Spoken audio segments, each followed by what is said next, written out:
alegria estar com vocês aqui hoje, dia 8 de março de 2026, nesse lindo domingo ensolarado.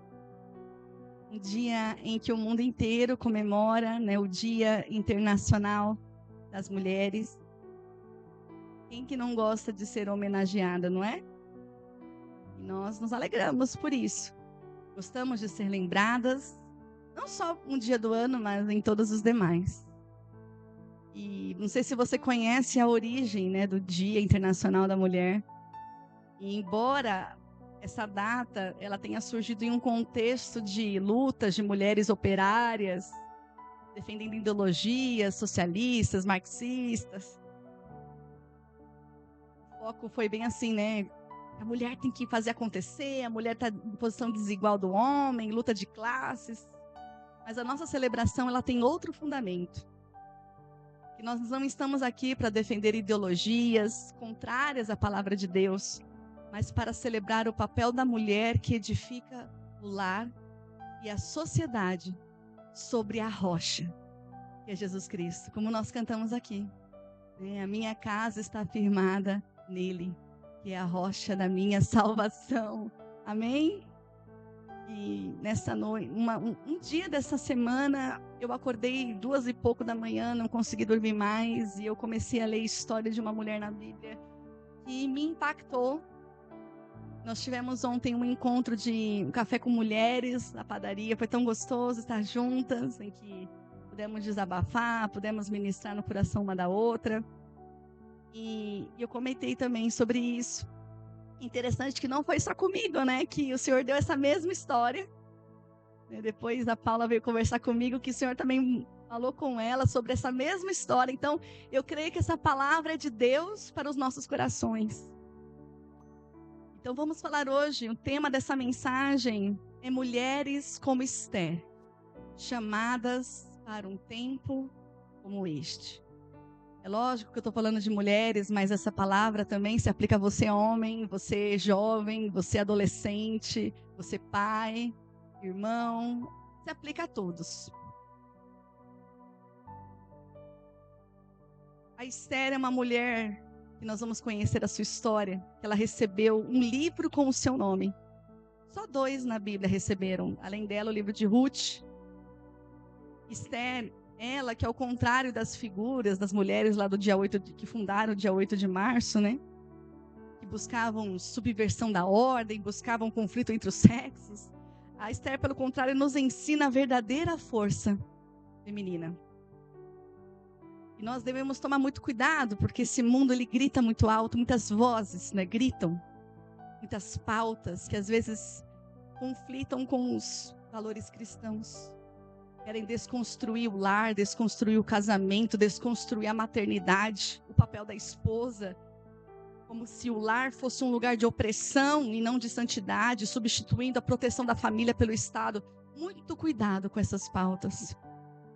Porque ao contrário disso, a Esther, ela não precisou negar a sua feminilidade ou destruir a sua estrutura de valores para se destacar e ser usada para salvar o seu povo. Ela é um exemplo de que o sucesso de uma mulher na carreira, no mundo, não anula a sua satisfação e o seu valor e o seu lugar como prioridade dentro da família, como esposa, como mãe. E assim como Esther não se deixou moldar pela cultura de sua época, a cultura dos persas, uma terra estrangeira em que ela vivia, na cidade de Suzã, capital da Pérsia, não se deixou levar pelas conveniências políticas de sua época, mas ela se posicionou para cumprir o propósito divino.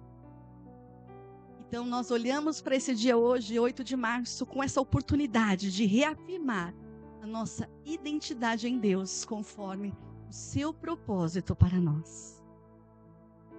E tal como Esther foi posicionada estrategicamente para um tempo como aquele que ela vivia, eu e você, nós somos chamados também para nos posicionar onde Deus nos colocou. Dentro da sua casa, lá dentro do seu trabalho, lá na sua vizinhança, lá com seus familiares, seus primos, seus tios. Deus te posicionou ali, te colocou ali.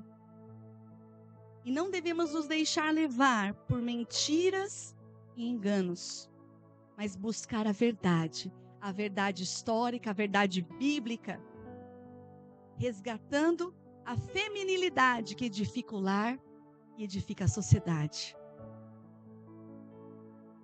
Você não é quem dizem que você é. Você é quem Deus diz que você é. E o que a palavra fala? O que Deus diz quem eu sou? A palavra diz que eu sou salva. Então eu sou filha de Deus. Eu sou a menina dos olhos de Deus. Eu sou santa e remida pelo sangue de Jesus. Eu sou nova criatura. Com a sabedoria dele para edificar o meu lar na rocha. Então a nossa verdadeira libertação, queridos, nasce do conhecimento da história real e da nossa identidade em Deus. Assim como a rainha Esther, nós não fomos chamados para se impor, para se empoderar, para o conflito, para competir com os homens, não. Não fomos chamadas para isso, para negar nossa feminilidade, para ter nosso lugar conquistado na sociedade. Nós fomos chamadas para nos posicionar estrategicamente para um tempo como este. Perceba que o nosso papel não é carnal, é espiritual. Então não se deixe levar por narrativas que tentam enfraquecer a família, tentam enfraquecer princípios bíblicos. Mas abrace você, mulher de Deus, abrace a força da mulher que prioriza a fé, prioriza a palavra, prioriza o seu lar, entendendo que o sucesso no mundo jamais deve anular a satisfação de cumprir o propósito divino dentro de nossas casas. Enquanto nós cantávamos aqui, Senhor, eu e minha casa serviremos ao Senhor, eu fiquei emocionada, porque como que o diabo, o inimigo, as trevas, tem atacado os lares, tem atacado lá o seio familiar, o casamento, os relacionamentos, porque ele sabe que o ser humano é formado de uma família, e se ele ataca a família, ataca a base do ser humano. É por isso que hoje tantas pessoas crescem com complexos, com feridas, com distúrbios, né? Cada vez mais pessoas, crianças, né? Com distúrbios de aprendizagem. Porque a família tem sido muito atacada. O inimigo sabe que isso é estratégico. Então, enquanto nós cantávamos aqui, eu me emocionei, porque eu falei assim, Senhor, o meu lar está em Ti, protege o meu casamento. E como que o casamento tem sido atacado também, amados? Hoje, por qualquer briga, um casal se separa, como se aquilo lá não fosse uma aliança para a vida toda. Como se o amor fosse um mero sentimento, baseado em circunstâncias, em pessoas. E quando a gente entende que o amor é uma decisão, o amor é uma decisão que a gente faz todos os dias, pelo nosso esposo, pela nossa esposa, que é uma entrega, é sacrificial muitas vezes? É muitas vezes você abrir mão de suas opiniões, ceder, muitas vezes é questão de você não se exaltar, mas você se calar e orar em silêncio, sim. E muitas pessoas não entendem, rompem o relacionamento, famílias são quebradas, lares são destruídos.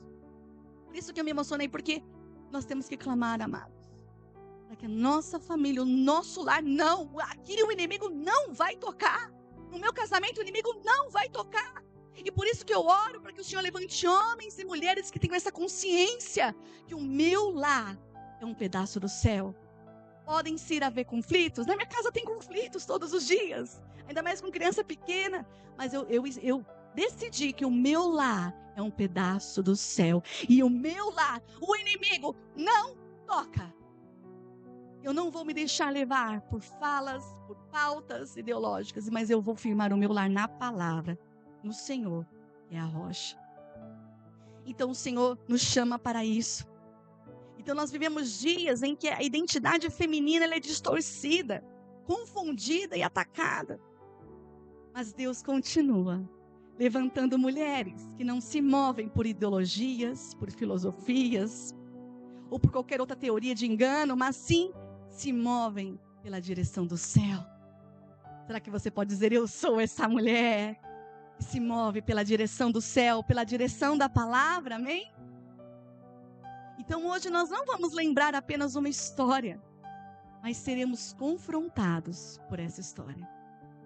A história de Esther apresenta diferentes influências femininas e, ao mesmo tempo, ela revela uma batalha espiritual muito maior do que parece. A história de Esther mostra que uma mulher impulsiva pode perder a sua posição. Uma mulher tola pode alimentar destruição. Mas a mulher que teme ao Senhor pode mudar a história de uma nação. Você entende isso? E a pergunta ecoa até hoje. Quem sabe, se não foi para um tempo como este, que você foi levantada? Você foi levantado. E antes da gente ler e ver a história de Esther, se você quiser deixar aberta a sua Bíblia no livro de Esther, é um livro de 10 capítulos. Quero falar um pouquinho sobre o contexto histórico em que Esther viveu. Esther viveu num período pós-exílico. O que significa isso? Significa que o povo de Israel, que tinha sua terra, tinha sua nação, sua independência, a nação de Israel foi invadida pelos babilônios, liderados por Nabucodonosor. Nabucodonosor conquistou Israel, quebrou, destruiu a cidade, destruiu o templo, muitas pessoas morreram. E uma estratégia que eles faziam naquela época era levar todos os nobres, principalmente os nobres, a classe mais alta, levar para a Babilônia. Então muitos foram, pouquíssimos que ficaram, muitos foram para a Babilônia. E tempos depois, o império da Babilônia também caiu. E foi dominado pelo reino da Pérsia.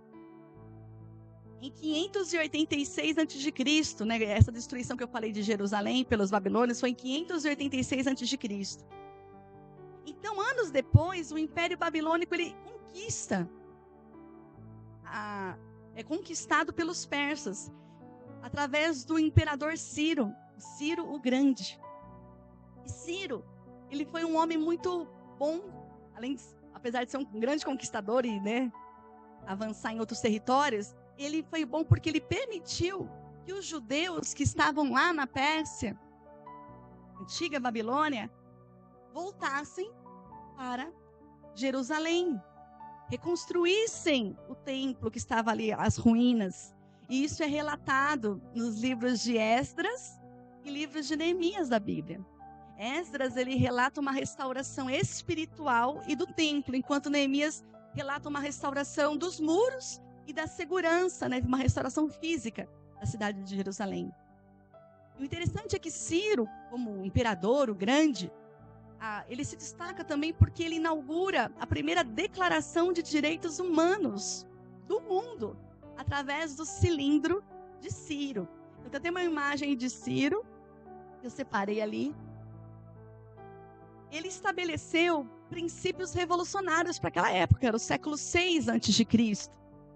E ele estabeleceu o cilindro de Ciro, com princípios como liberdade religiosa, permitindo que os povos conquistados adorassem os seus próprios deuses, em vez de forçá-lo a seguir a religião persa.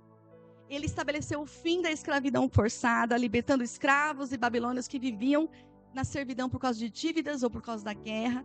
E ele estabeleceu também o direito ao retorno, que permitiu que os povos que estavam ali, que tinham sido conquistados, estavam exilados fora de sua terra, pudessem retornar às suas terras natais. Então Ciro foi o rei que permitiu que os judeus retornassem para a Babilônia, retornassem da Babilônia para Jerusalém, que é a próxima imagem. É uma imagem que você vai ver aí. A primeira ida foram cerca de 50 mil judeus, liderados por Zorobabel, e cujo foco deles era o retorno para Jerusalém e a reconstrução do templo. Tá? Então isso foi um marco. Ciro, ele foi usado por Deus para a restauração de Israel. Foi um marco.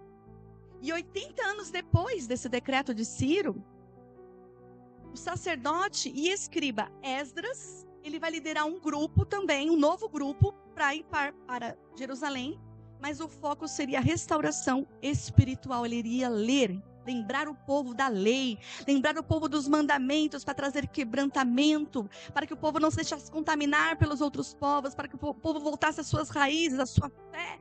Ele promove essa restauração espiritual. Então perceba Deus por trás dos acontecimentos históricos. Às vezes a gente acha assim, onde está Deus em tudo isso? Gente, Deus está atrás de tudo. De tudo.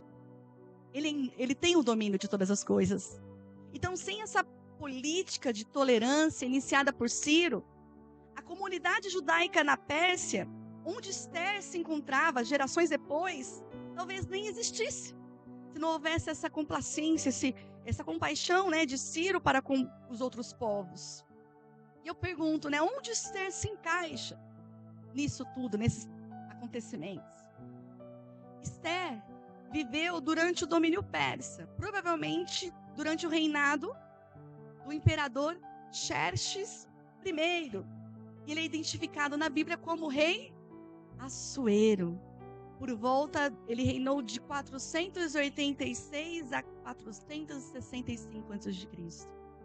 Então, é interessante a gente notar, tem uma tabela aí que mostra a soberania de Deus agindo através dos reis da Pérsia, que foi uma grande nação, né? A gente vê ali a figura do Ciro grande, que vai emitir esse decreto de retorno estratégico, e inclusive ele devolve utensílios do templo, gente. O templo lá, construído por Salomão, gente, era coisa de luxo, era feito de ouro, porque foi feito conforme as determinações do Senhor. Então tinha muitos utensílios de ouro, prata, bronze, que foram levados pelos babilônicos e foram mantidos lá pelos persas. Então quando o decreto é dado para retorno, Ciro disponibiliza esses utensílios do templo.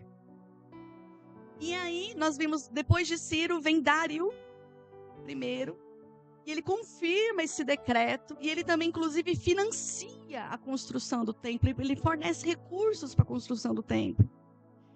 E depois de Dário vem Xerxes, que é o rei Assuero. Esse rei também foi um rei conquistador. Inclusive, não sei quem assistiu aquele filme Os 300. Ele é aquele rei conhecido por tentar invadir a Grécia na famosa Batalha dos 300. Na Bíblia, o seu nome em hebraico é Assuero. Ele, depois do seu reinado, vem o filho dele, que é o Artaxerxes I, Longímono. Ele foi enteado, provavelmente, da rainha Esther. E foi ele quem autorizou o Esdras, que é o sacerdote Esdras. E mais tarde, o copeiro dele, que trabalhava com ele, Neemias, a voltar para Jerusalém. Então, olha só, cada rei agiu de alguma forma para beneficiar o povo de Israel.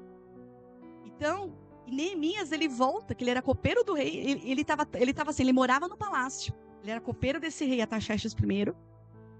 Vivia no palácio, vivia uma vida confortável, mas quando ele soube que, apesar de anos passados que o povo tinha retornado, que a cidade ainda estava destruída, e sem muros, e sem segurança, e sendo vulnerável a ataques externos, o coração dele se compadece e fala assim, não, eu preciso ir para lá.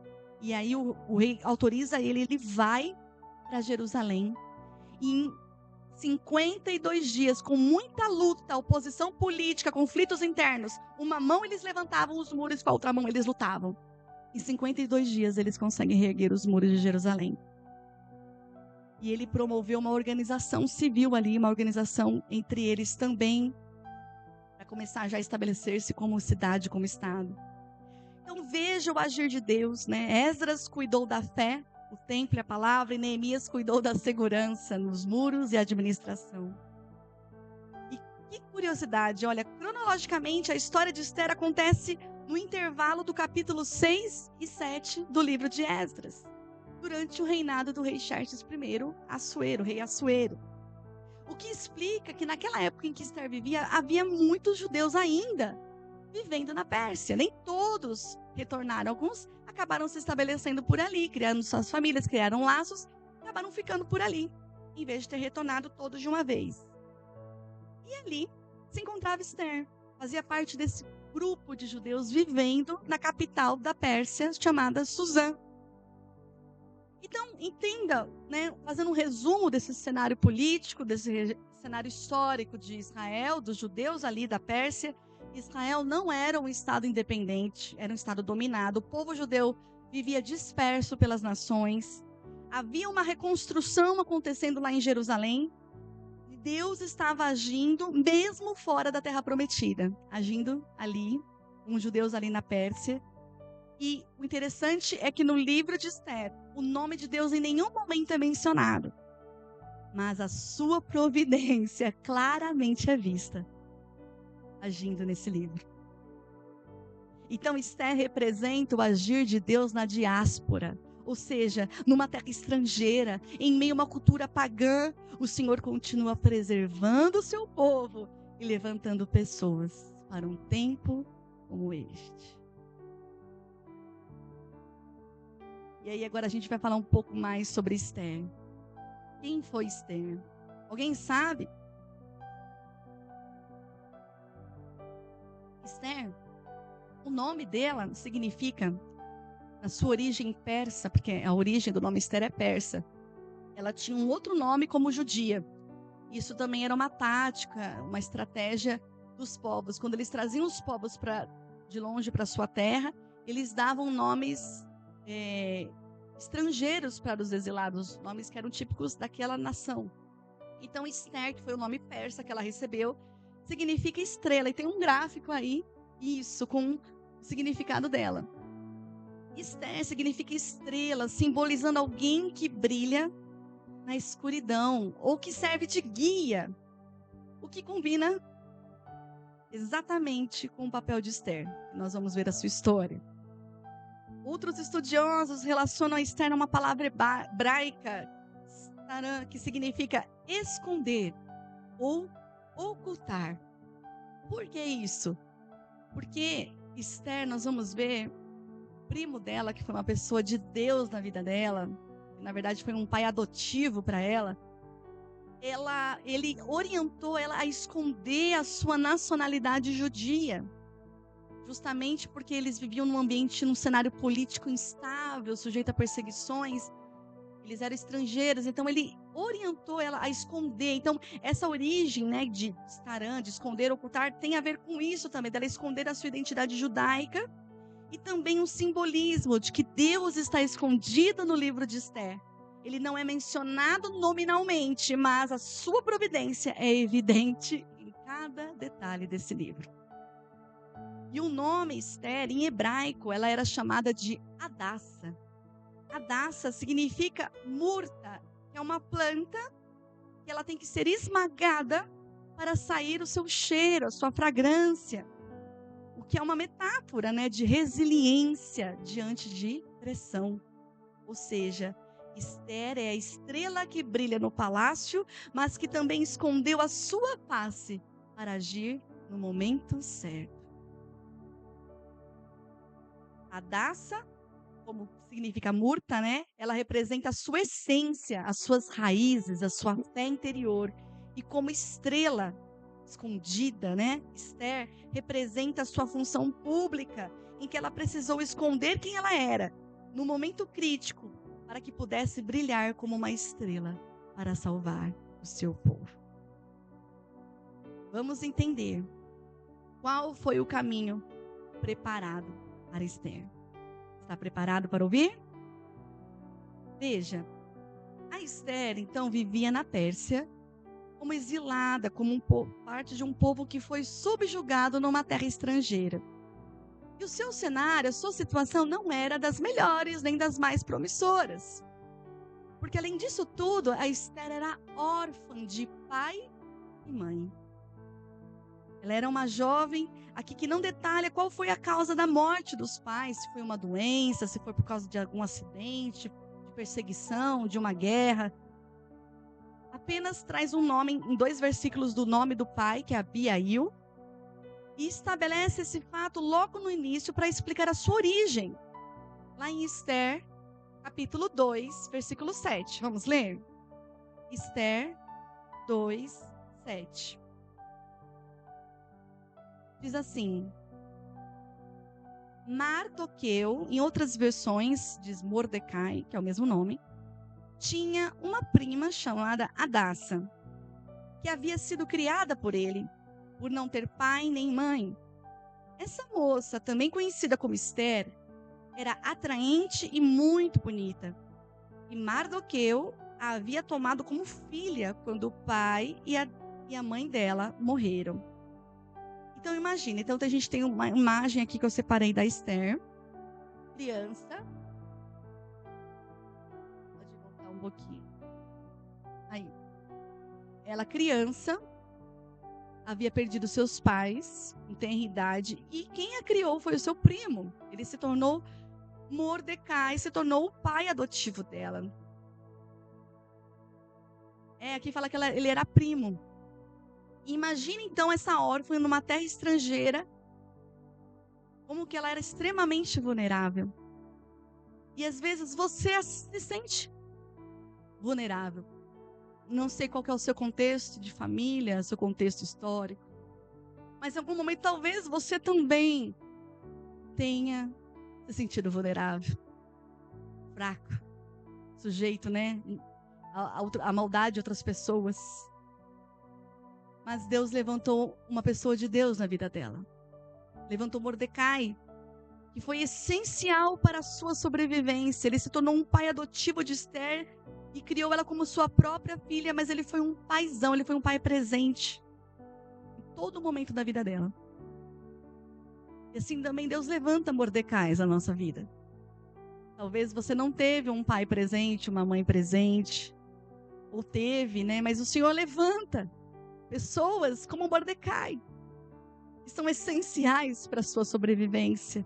Pessoas com as quais que te aconselham, que são respaldo na fé para você. E louvado seja o Senhor pelos Mordecais que Ele levanta na nossa vida. E na época em que Esther vivia em Suzã, capital da Pérsia, era rei o Xerxes I, também conhecido como Assuero. Tem uma imagem aí dele, filho do imperador persa. Perceba ali os detalhes das imagens. Era muita riqueza, muito luxo, porque o reino dele era um reino que tinha se expandido demais. Ele governou o Império Persa de 486 a 465 a.C. Ele foi aquele rei, né, que eu falei para vocês, imortalizado na Guerra dos 300, que tentou invadir a Grécia. Ele reinava sobre 127 províncias. Ele tinha muita riqueza. Ele mostrou, no capítulo 1 de Esther, mostra ele demonstrando toda a sua grandeza com ouro, riquezas, todo o seu esplendor. Mostra a próxima imagem em que mostra um mapa. Há um mapa em que detalha a expansão do reino dele. 127 províncias, desde a Índia até a Etiópia. E a sua capital ficava em Suzã, aonde ficava o palácio de inverno. Alguns historiadores relatam o rei Assuero como um rei de temperamento volátil, dado a grandes exibições de riquezas. E o livro de Esther começa narrando o terceiro ano do reinado do rei Assuero. Já havia 3 anos que ele estava reinando. E ele resolve fazer um grande banquete. Mas um banquete de um dia só, nem de uma semana, nem de um mês. Mas um banquete que durou exatamente 6 meses. 180 dias. A próxima imagem mostra isso. Ele estabeleceu um banquete convidando todos os nobres e oficiais de todas as suas províncias. Foi um período em que ele mostrou a sua enorme riqueza, seu ouro, seu poder, sua glória. E depois desses 180 dias, ele depois fez mais 7 dias de banquete só para a cidade de Suzã. Só para o povo que morava ali na capital. Do mais rico ao mais pobre participaram desse banquete. É interessante a gente ver que esse banquete, ele não era uma mera ostentação. Mas ele tinha um objetivo político. E tinha uma estratégia militar por trás disso. Por quê? Como eu mostrei lá no mapa, volta no mapa de novo. O reino, onde está em azul, mostra o reino da Pérsia. E ele queria dominar a Grécia, que é a parte laranja. Então, ele faz esse banquete de muitos meses, para reunir líderes políticos, oficiais, para mostrar sua glória, para preparar uma campanha militar contra os gregos, que é onde aquele território laranja que ele queria expandir. Tá vendo que ele era bem grande, queria conquistar ainda mais ainda. Onde está ali perto da Macedônia, ali a Grécia. Então o objetivo dele era esse, porque ele queria vingar a derrota do seu pai, que o seu pai tinha sido derrotado pelos gregos, o rei Dario. Então ali seria uma verdadeira convenção, em que líderes por mesas seriam instruídos sobre logística, tributos, tudo para fornecer elementos, né, estrutura para o Império Persa. Quando a gente lê, a gente, nossa, o cara esbanjando, não, mas tudo era uma estratégia por trás. E nessa época também, ele queria demonstrar, essa demonstração de poder também tinha um objetivo, para mostrar para os seus governados e para os seus líderes que ele tinha recursos ilimitados para financiar uma guerra e para pagar quem lutasse com ele. Então, e também era uma forma de desencorajar qualquer espécie de rebelião enquanto ele estivesse fora, lutando nessa campanha na Europa. Então, era uma forma dele meio que ganhar a lealdade dos seus liderados, né? Conquistar a lealdade dos seus liderados. E nessa época, o rei Assuero, então você percebe que ele era um rei muito poderoso, muito rico, né? Cheio de ostentação, de poder. Esse rei, ele era casado com Vashti. Vashti, ela era rainha nessa época. E ela não era rainha assim, só por ser bonita, né? Não foi escolhida por acaso. Ela era a neta do rei Nabucodonosor, o mesmo rei que destruiu e conquistou a Jerusalém, Israel. Então ela era da linhagem real, ela era uma princesa babilônica. Então o casamento dela com o rei Assuero foi uma aliança política, legitimando o domínio persa sobre os babilônicos. E no último dia, né, no final desse banquete, nesses 7 dias que ele estava depois finais, que ele estava fazendo para a cidade, nisso a rainha Vashti estava com as mulheres reunidas num palácio, um banquete só para as mulheres. Ele estava já alegre com o vinho e ele ordena os seus oficiais chamarem a rainha Vashti, porque ele queria que a rainha usasse a sua coroa real para que mostrasse a sua beleza aos seus oficiais. Isso está em Esther 2:10.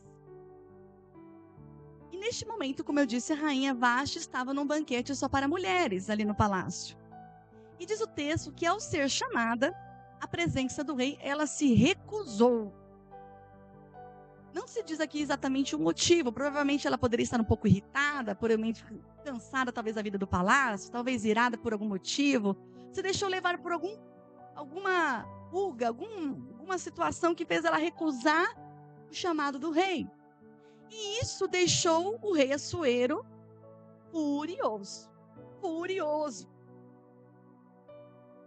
As pessoas talvez possam aplaudir, né, a atitude de Vashti como um símbolo de independência, uma pessoa que pode fazer o que quer. Mas a Bíblia não apresenta assim. Não apresenta ela como um modelo de sabedoria. Porque a sua atitude foi impulsiva e isso custou a sua posição. Porque diz que Assuero ficou tão irado que ele foi pedir conselho aos seus sábios.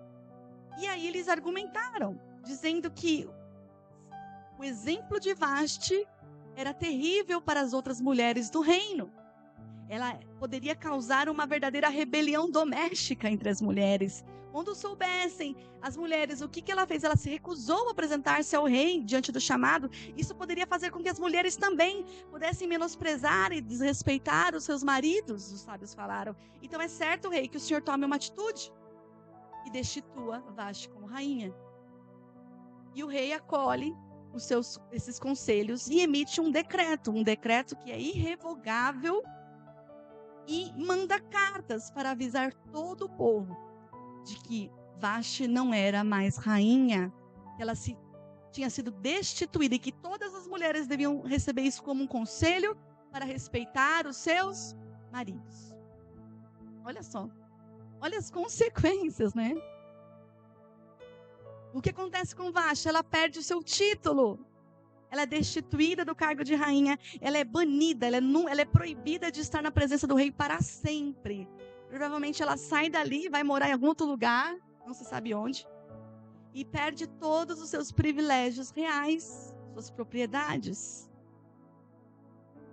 E a palavra traz alguns versículos, que eu vou ler 3 de Provérbios, que diz assim, Provérbios 14, versículo 1. A mulher sábia edifica a sua casa, mas a insensata, com as próprias mãos, a derruba. Perceba? A mulher sábia edifica a sua casa, mas a insensata, com as próprias mãos, a derruba. Provérbios 31, 30. A beleza é enganosa e a formosura é passageira.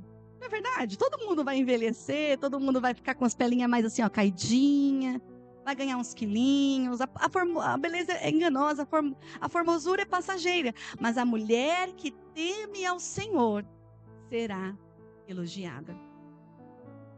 Provérbios, agora 12, 4. A mulher exemplar é a coroa do seu marido, mas a de comportamento vergonhoso é como um câncer em seus ossos. Terrível, né? A palavra de Deus é muito direta. E tem algumas imagens que eu separei da rainha Vasti. Algumas imagens. Aí, ó. A rainha. E aqui ela se recusando em comparecer diante da presença do rei. E isso lhe custou a sua posição de rainha. Nós vivemos dias em que muitas vozes incentivam a rejeição de princípios bíblicos, que exaltam discursos de independência, como escute o seu coração, você é dona do seu próprio corpo, faça acontecer, você é dona de sua história. Muitas vezes baseadas em teorias feministas, que confrontam princípios bíblicos de submissão a Deus, de sabedoria e de prudência. Precisamos ter cuidado com tudo que é falado, postado, principalmente agora na rede da internet, né? Como as informações vêm rápido e muitas informações. Precisamos ter cuidado em não confundir rebeldia com força. Rebeldia nunca foi sinônimo de força no reino de Deus. Força sem sabedoria pode custar o propósito. Talvez ela agiu na impetuosidade, querendo se impor, querendo, não, eu sou rainha. Agiu com impulsividade, falta de sabedoria. Precisamos discernir que nem toda atitude que parece empoderada é alinhada à vontade do Senhor. Muitas mulheres que falam, eu sou empoderada, destruiu seus lares. Estou apaixonada e não era o esposo. Esse negócio de empoderado, muito cuidado. A gente tem que alinhar o nosso coração e a nossa mente à palavra. Há caminho que a um homem parece direito, mas ao final conduz à morte. Provérbios 14, 12. Provérbios 14, 12. Há caminho que parece lindo, bonito, aquele discurso, mas no final conduz à morte. Porque é por isso que a gente tem que se pautar. O que o Senhor nos ensina por meio da sua palavra. Que é o seu mandamento, que Ele nos trouxe para ser proteção para nós. Então, a destituição de Vasti abre caminho para Ester entrar na história. Exatamente no momento em que o Império Persa passaria por sua maior crise. Veja, Deus continua agindo nos acontecimentos da história. Ester surge como um contraste de Vasti. Ela era desconhecida, ela não tinha nenhum sangue nobre, não era da linhagem real, ela era judia, vivia numa terra estrangeira, era uma mulher simples, tem uma imagem aí dela simples ali, ó, como judia, junto com seu pai adotivo Mordecai. Ela era órfã, desconhecida, sem influência. As suas condições não eram nada promissoras. Numa terra estrangeira, numa cultura diferente, distante de Jerusalém, distante das promessas visíveis de restauração. Parece que nada estava acontecendo com ela, mas Deus estava preparando o caminho dela. E às vezes isso acontece conosco. Às vezes parece que tudo está enrolado, que tudo está um emaranhado de fios, que tudo está escuro. Mas, amados, se a sua vida está nas mãos do Senhor, Ele desfaz o emaranhado. E Ele está preparando o caminho. Preparando o seu caminho.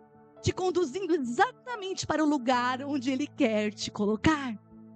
Exatamente.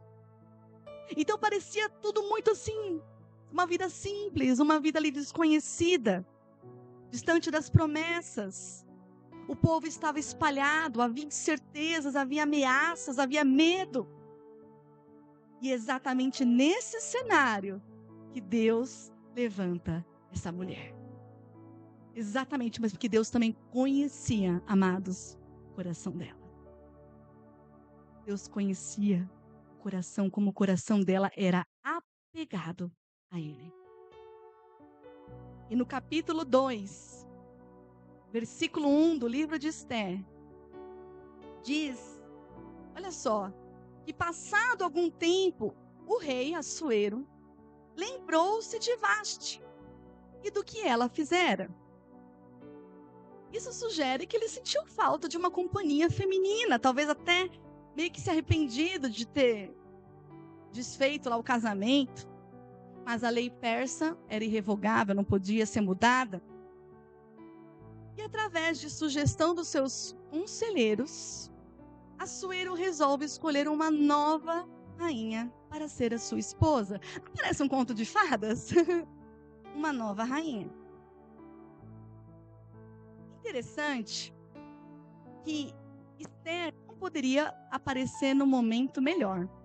Aqui não fala, mas entre o capítulo 1 e o capítulo 2, se passam 4 anos. Então, entre no capítulo 1 do banquete, das estratégias, da destituição de Vaste, passam-se 4 anos. O que acontece nesses 4 anos? O rei Assuero se retira, né, da Pérsia para aquela campanha militar que ele queria fazer para conquistar a Grécia. Então ele fica 4 anos lá nessas batalhas, nessas guerras, só que ele não tem êxito, ele não consegue conquistar a Grécia. Então depois de 4 anos ele volta de lá. Isso já é o 7º ano do seu reinado. Ele retorna da guerra com um sentimento de derrota, de amargura. Então ele quer ocupar o tempo dele, o coração dele, para consolo, né, desse momento de derrota, de amargura. E resolve escolher uma nova rainha. Ele estava então precisando de um consolo, né, uma mulher ali para estabilizar, uma rainha para estabilizar a sua corte. Então o timing da Esther foi perfeito. Na verdade, era Deus preparando aquele momento certo para agir. Só que a escolha da nova rainha não seria simples. Seria, na verdade, um verdadeiro concurso de beleza. Um concurso de beleza em escala mundial. É o que se tem registro, mas com regras muito rígidas, que foi um processo demorado de mais de 1 ano. No mínimo 1 ano. Por quê? Porque o rei... Era necessário garantir que o rei tivesse a mulher mais perfeita do império. E os seus conselheiros sugeriram um plano ambicioso: fazer uma grande seleção entre as virgens mais belas do reino. Olha só. E aí então o rei envia comissários às suas 127 províncias, convocando as virgens mais belas de cada região para vir para a cidadela de Suzã, onde ficava o seu palácio. E entre essas jovens, a Esther foi convocada. Imagine então, ela sendo levada de sua casa, onde vivia com Mordecai, ou Mardoqueu. Mas as candidatas, elas não iam direto para o rei. Elas precisavam ser preparadas por meio de um tratamento de beleza que durou 12 meses, gente. Hoje, quando a gente vai casar, a gente mal se arruma um dia, né? Imagina 12 meses. E exatamente diz aqui, lá em Esther 2:12. Então, eu tenho uma imagem aí, ó, das mulheres sendo levadas, as virgens, né, do reino, sendo selecionadas para o harém do rei. Então foram 12 meses, 6 meses com óleo de mirra, para purificar e suavizar a pele. E outros 6 meses com especiarias e perfumes, para perfumar o corpo e completar a estética. Quem que não quer um tratamento desse? A gente mal consegue um dia, às vezes com a correria, né, gente? Para se cuidar. Pois era rei, né? Tinha esse tratamento. E durante esse tempo, elas aprendiam sobre a etiqueta da corte, aprendiam como se portar diante do rei e até sobre a língua persa. E depois de todo esse período de 12 meses, cada moça ia ao rei à noite e voltava pela manhã para uma segunda casa das mulheres, onde ficavam as concubinas. Então, imagina, até ele conhecer todas as mulheres, então, primeiro elas ficavam no harém, e ele ia chamando uma, depois de 12 meses, ele ia chamando uma por uma, e depois que elas vinham até o rei, elas iam para essa casa das mulheres. E ela só voltaria a ver o rei se ele se agradasse dela e a chamasse pelo nome. Olha só. E nesse interim, quero voltar a falar um pouco de Mordecai, o pai adotivo de Esther. Porque ele era um pai muito diligente. Porque imagina a preocupação dele, a sua, né? Filha adotiva, agora estar num palácio. Então ele foi muito zeloso em cuidar de Esther. Orientou-a a não revelar a sua identidade, a sua origem judia. Isso está em Esther 2:10. Isso era uma forma de proteção contra perseguições e preconceito. A gente tem que entender, né? Às vezes o filho ouve a ordem, acha que quer me prender, quer me limitar minha liberdade, não deixa eu ser feliz. E às vezes a gente ouve as ordens do Senhor assim, eu quero ser feliz. Não, e quando Deus dá a ordem, é para proteção. É porque Ele é pai. É porque Ele quer zelar pela sua vida. E se Esther não ouvisse ele, provavelmente ela não seria escolhida, mas ela ouviu Mordecai. Ela não revelou que era judia. E além disso, tem uma imagem de Mordecai andando diariamente perto do harém, do pátio do harém. Então ele vivia sempre assim, pertinho para saber o que? Notícias de Esther, mandando recados para Esther, para saber como que ela estava. O que estava acontecendo com ela. Então olha a providência de Deus na vida de Esther, no cuidado. Que apesar de suas chances não serem nada promissoras, Deus propiciou um pai adotivo que cuidou dela de forma tão presente que mesmo após ela ter ido ao palácio, estava perto dela. E dentro do palácio, a Esther, ela começou a já mostrar e ganhar favores. Ela agradou, diz aqui, que um encarregado do harém chamado Hegai gostou muito de Esther. E é a próxima imagem que mostra que Esther agradou ao encarregado do harém, que a favoreceu, providenciando uma beleza especial para ela, um tratamento de beleza especial, uma comida especial para ela, designou 7 moças para cuidar dela e colocou ela num lugar especial no harém. Então ela foi favorecida ali dentro daquele concurso de beleza, daquele tratamento. Então, além disso, Esther causou boa impressão a todos os que a viam. Então, olha só, Deus já preparando o terreno dela, já colocando ela como destaque ali entre as mulheres, porque imagina, eram tantas mulheres, tantas jovens. E o diferencial, mas ela já começou a mostrar o seu diferencial entre tantas mulheres. Porque quando o rei começou a chamar as mulheres, as jovens, elas poderiam levar consigo do harém para o local do palácio onde o rei estava, poderiam levar qualquer coisa, joias, bens, roupas extravagantes para impressionar o rei. Só que o Hegai, que era o encarregado do harém, gostou de Esther e falou: olha, Esther, você vai levar só o necessário. Leve só isso. Falou para ela, só leve o necessário. E ela ouviu o conselho de Hegai, e isso demonstrou por parte dela humildade e sabedoria. Então, no 7º ano do reinado do rei Assuero, o rei chama, Esther. Ela é chamada e se apresenta, tem a imagem aí. Então, ela se apresenta para o rei Assuero. E diz lá em Esther 2:17 que o rei a amou mais do que todas as outras jovens. Olha só, o rei amou Esther mais do que todas as outras.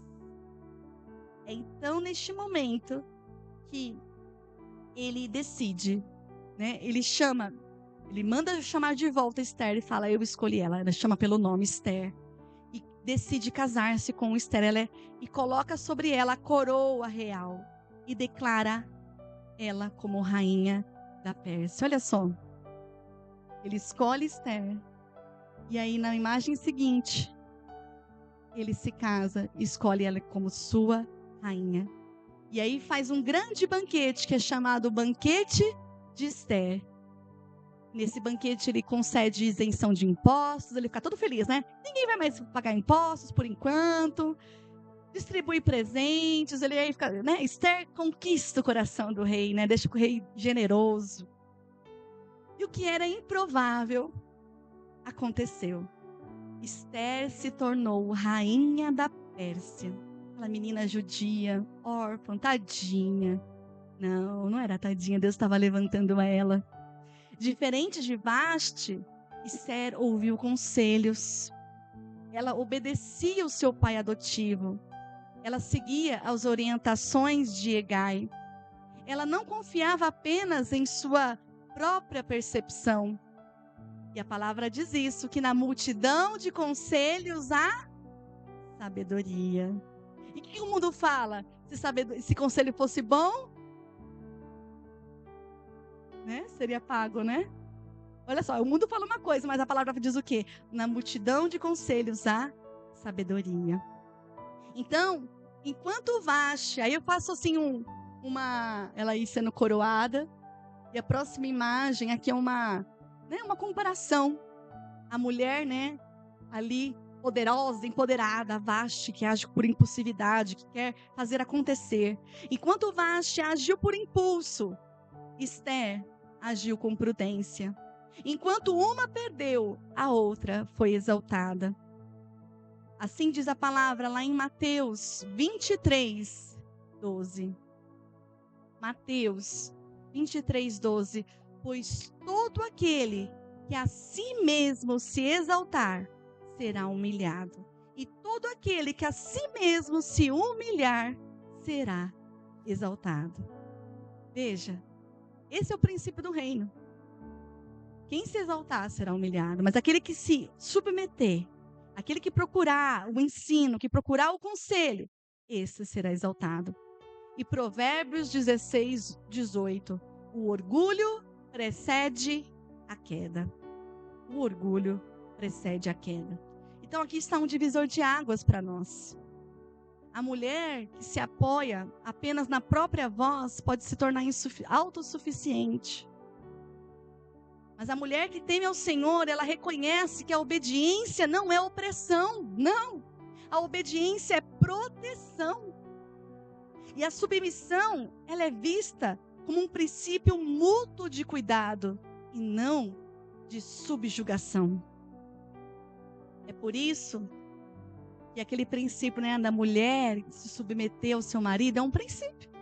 Está lá em Efésios 5, do 21 ao 28. E a gente tem aprendido sobre isso, né, nos estudos de quarta, né, que a submissão, a autoridade, na verdade, não é opressão, não é abusar do poder, mas a autoridade é cuidado, é proteção, é zelo.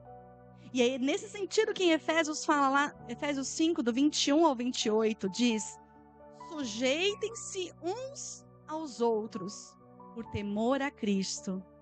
Mulheres, sujeitem-se aos seus maridos como ao Senhor, pois o marido é o cabeça da mulher, como também Cristo é o cabeça da igreja, que é o seu corpo, do qual ele é o Salvador.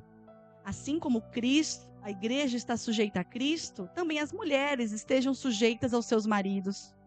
Maridos, amem suas mulheres, assim como Cristo amou a igreja, entregou-se a si mesmo por ela, para santificá-la, tendo-a purificado pelo lavar da água mediante a palavra, e apresentá-la a si mesmo como igreja gloriosa, sem mancha nem ruga, ou coisa semelhante, mas santa e inculpável. Da mesma forma, os maridos devem amar as suas mulheres como a seus próprios corpos. Quem ama a sua mulher, ama a si mesmo. É o princípio bíblico, amados. A palavra nos ensina, mulheres, sejam submissas, mas isso não é ser capacho, não é ser oprimida, não, é proteção. E aí é porque Deus dá autoridade para um homem sobre o seu lar, e ele fala para os homens: homem, amem as suas esposas, zelem, cuidem delas como Cristo amou a igreja. Olha a responsabilidade, homens, de vocês amarem as suas esposas e zelarem por elas como Cristo amou a igreja. Ou seja, se for necessário você dar a sua vida pela sua esposa, tem. É o que fala a palavra. Ame as suas esposas, porque quem ama a sua mulher ama a si mesmo. Profundo, não é? Profundo. E outro texto que eu quero ler que tem a ver com tudo que a gente está falando aqui é 1 Pedro 3, de 1 a 2. Do mesmo modo, mulheres, submetam-se aos seus maridos.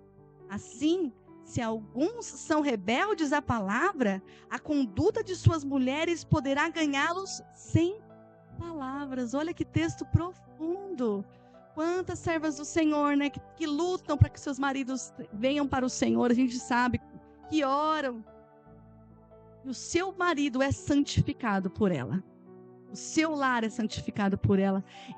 E o bom testemunho dela faz com que a palavra prospere dentro da sua casa. Prospere. E Esther, ela foi favorecida porque ela tinha esse coração. Um espírito ensinável. E Deus derrama graça, amados, sobre corações submissos. E a verdadeira força feminina começa no temor do Senhor, em se submeter ao Senhor.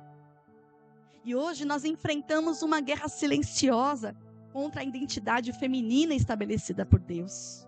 O mundo diz: seja independente a qualquer custo, não se submeta a ninguém, não dependa de ninguém, você não precisa de direção. Mas o que a palavra nos diz? Provérbios 3, de 5 a 6. Confie no Senhor de todo o seu coração e não se apoie em seu próprio entendimento. Reconheça o Senhor em todos os seus caminhos e Ele endireitará as suas veredas. Confie no Senhor, sujeite-se a Ele e Ele te guiará. Não se deixe enganar pelo seu coração. Eu quero terminar com esse texto de Tito. Tito 2, de 3 a 5. Tito 2, de 3 a 5. Diz assim: semelhantemente, ensine as mulheres mais velhas a serem reverentes na sua maneira de viver, a não serem caluniadoras nem escravizadas a muito vinho, mas a serem capazes de ensinar o que é bom. Assim, poderão orientar as mulheres mais jovens a amarem seus maridos e seus filhos, a serem prudentes e puras, a estarem ocupadas em casa e a serem bondosas e sujeitas a seus próprios maridos, a fim de que a palavra de Deus não seja difamada. Aqui é um conselho que o apóstolo Paulo dá para Tito, quanto à igreja em que ele estava. E aqui traz um dos pilares bíblicos sobre a conduta da mulher e a transmissão de sabedoria entre gerações. E quando nós conectamos esses ensinos, as trajetórias de Vasti, de Esther, conseguimos enxergar uma aplicação prática dos conselhos de autocontrole, submissão sábia e reverência. Paulo, ele instrui a Tito, ele ensina as mulheres mais experientes a terem reverência no seu modo de viver. Ou seja, serem reverentes, serem tementes a Deus no seu modo de viver. Porque o objetivo é criar um ciclo de aprendizado, em que as virtudes não sejam apenas teóricas, mas sejam vividas no cotidiano.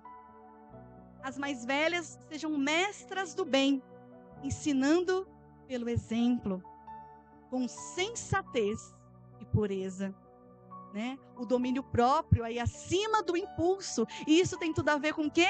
Com o fruto do Espírito, porque não somos mais carnais, mas somos espirituais. O Espírito Santo que habita em nós é o que produz o fruto do Espírito.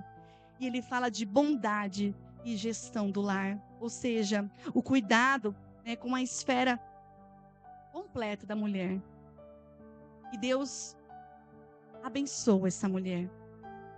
Esther ilustra perfeitamente o que Paulo descreve como uma mulher que ama o seu marido e que é sensata. Por quê? Para crescer, ela precisou ouvir. Ela demonstrou a capacidade de ser ensinada quando ouviu seu pai, quando ouviu Hegai. E o resultado é que ela não foi exaltada só por sua beleza, mas por sua integridade. E nós vamos ver, eu vou continuar essa mensagem em outra ocasião, e nós vamos ver como que Deus vai usar. E ela vai se permitir ser usada pelo Senhor para o bem do seu povo, na posição alta que Deus a colocou. Então, ela agiu com sabedoria e não por impulso. E é uma exortação para todas nós, porque Vashti representa a queda pelo agir impensado, pela falta de domínio próprio.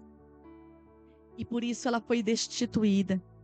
Então, um conselho aqui que nós ouvimos de Paulo em Tito, não é sobre opressão, né? Quando ele fala, submeter-se ao marido, não é opressão, isso é influência estratégica. Esther prova que uma mulher temente a Deus, que sabe ouvir e dominar os seus impulsos, exerce um poder muito maior do que aquela que tenta se impor pelo orgulho. Muito maior. Enquanto Vashti perdeu a coroa por não saber lidar com a crise, Esther ganhou um trono e a vida de seu povo por saber se submeter aos planos de Deus e aos bons conselhos. Nós, amados, não somos chamados para a rebeldia. Tem uma imagem aí da Esther como rainha. Nós não somos chamados para a rebeldia. Nós somos chamados para o discernimento. Não somos chamadas para competir, mulheres, com os homens, não. Somos chamadas para ouvir a palavra e cumprir o propósito de Deus na sua palavra. Não somos chamadas para seguir ideologias. Somos chamadas para seguir a palavra. Esther não foi exaltada porque ela levantou uma voz de revolta, mas sim porque ela foi prudente, temente a Deus e sábia, e esperou o tempo de Deus na vida dela. Ela não venceu por ser independente ou autossuficiente, mas ela venceu justamente por depender de Deus.